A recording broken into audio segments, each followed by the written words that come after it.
on the money, folks. Now, back to this other stuff. The number of fraudulent banks in the USA that will be published in the upcoming issue of the CAGI newsletter is 26. Fraudulent Canadian banks are 90 that we've been able to identify, and there are 50 fraudulent Caribbean banks, many of them operating inside this country. Have you got your money in one of those banks?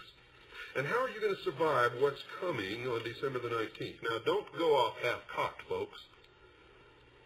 None of the banks are going to close their doors on December the 19th, as you've been told by all these fanatical, I don't know what you call them, rumor mongers. It's not going to happen. On December the 19th is when the law takes effect. That's when banks will receive their rating. That's when they will be categorized under one of the 5 categories and one of the 3 supervisory subgroups. You should go to your bank after December the 19th and ask them which category they fall into under the new FDIC rating law and which supervisory subcategory they fall into. If they fall into the lower categories, they will be required to submit a plan, and restrictions will be put upon that bank. Within a certain period of time, if they have not recovered or if they have not made significant progress toward an eventual recovery, then the bank will be placed into receivership. So understand that on December the 19th, the banks are not going to close their doors. That's when the law goes into effect. They will begin receiving their ratings. They will have to submit a plan for recovery. And then depending upon how well they do or how well they don't do, or whether they just stay the same, that will decide which banks actually close their doors, go into receivership, declare bankruptcy, or become absorbed by some larger major bank. So understand that, folks. Understand it. Don't go off half-cocked. But you need to know what your bank rating is. You should go down and ask them. Now, for the ratings, those ratings, let me see here. Here we go. For those ratings which include the supervisory subgroups, there are 3 categories: well-capitalized, adequately capitalized, and undercapitalized. The banks that fall in the undercapitalized subgroup category and in the B or C supervisory subgroup are in big trouble. In fact, undercapitalized banks are in trouble anyway. And you should know which banks those are. Whatever bank you have your money in, go in and ask them what is their rating under the new FDIC law, including the supervisory subgroup rating of A, B, or C. This determines what insurance premium they're going to pay for the federal deposit insurance coverage on the accounts. Also, which accounts are covered and which are not have also been changed. So if you have certain types of accounts which you think are covered by the FDIC, they may no longer be covered, and you should make sure that you know which accounts those are, folks. Make sure you know which accounts those are. Now, it doesn't matter what you do with your money or where you put it. It's in danger in this time. But these are the country's top 10 blue ribbon banks. Top 10 blue ribbon banks. These banks right now are not in any danger of folding. So if you want to take advantage of this knowledge, that's up to you. But here are the banks: Citizens Commercial and Savings Bank, and the Dauphin Deposit Bank and Trust Company, and the Davenport Bank and Trust Company, and the Farmers and Merchants Bank of Long Beach. This is the bank my grandmother had her account in for just about her whole life. And the First National Bank of Anchorage, and the First National Bank of Ohio, and the National Bank of Alaska, and the Roslyn Savings Bank, and the Trust Company Bank, and the last but not least is United Counties Trust Company. These are the country's top 10 blue ribbon banks as of February 19th, $19.92, and this is the latest listing that we could find.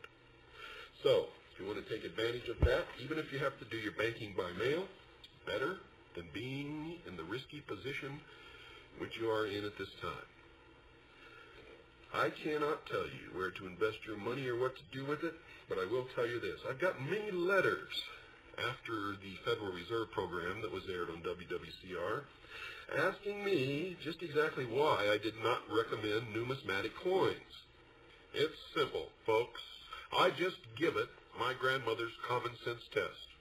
If this investment is going to appreciate 1,000% over the next 5 to 10 years, why is this guy trying to sell it to me?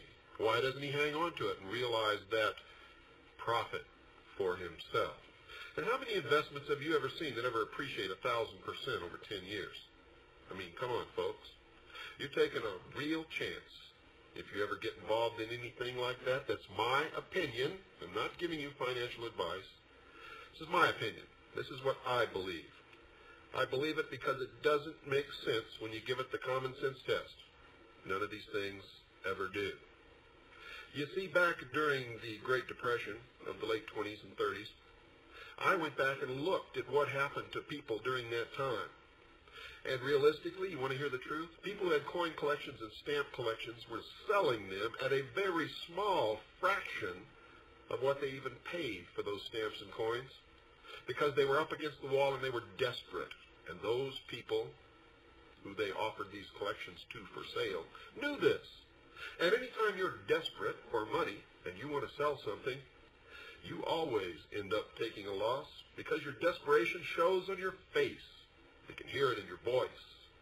They can see it in the tattered clothes.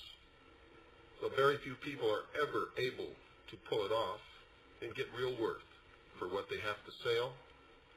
And the only thing that you'll get real worth for is what has real worth in it intrinsically. That is the wealth that comes from the land. The real value by weight of gold or silver in small denomination gold or silver coins that anyone can recognize as being legitimate and that they can recognize for the real value contained in that coin. So, I recommend that you stick with what we know is worth something. Small denomination gold or silver coins. Foodstuffs. Things that will be in great demand that people will always need in time of trouble, and land. Land that you can grow crops upon. Land that you can use to support and take care of your family in times of trouble. Anything other than the things that I have just mentioned are a great risk. A great risk, in my opinion. If you wish to invest your money in those things, far be it for me to tell you not to. But you asked me in your letters why, and I've just given you the reason why. Now, for those of you who want to help save the Constitution, this nation, and thus freedom for the world, I highly recommend our intelligence organization, CAGI, the Citizens Agency for Joint Intelligence. I've also published a book, Behold a Pale Horse. I didn't publish it. I wrote the book. It's published by Light Technology in Sedona, Arizona.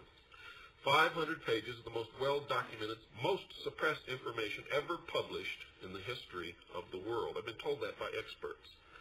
The book is now $20 for CAGI members, plus $5 postage and handling, $25 for anyone else, plus $5 postage and handling. If you want to join CAGI, or if you would like an information packet, just write us a letter. If you want to join, send $45.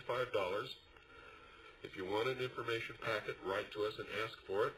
To William Cooper, Post Office Box 3299, Camp Verde, Arizona 86322. That's William Cooper, Post Office Box 3299, Camp Verde, Arizona 86322. One more time, P.O. Box 3299, Camp Verde, Arizona 86322. Or you can call Stan and talk to him personally at 602-567-6109. That's 602-567-6109. Don't forget to write your letters to WW.